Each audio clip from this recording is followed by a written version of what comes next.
कोकण पंधेरी गावातला सीन आहे आणि हे नदी दोन बाजूने उफान भरलेली आहे. माणूस आला डायरेक्ट समुद्रात जाल अशी परिस्थिती आहे. मित्रांनो, पाऊस पडतो आणि नदी रौद्र रूप घेते. हे बघण्यासाठी तुम्हाला जावं लागेल एखाद्या स्थळावर.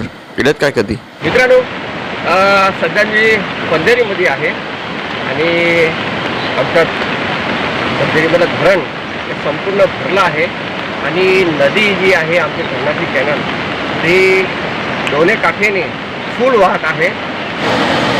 पाण्याचा आवाज तो बघ कसा येतो.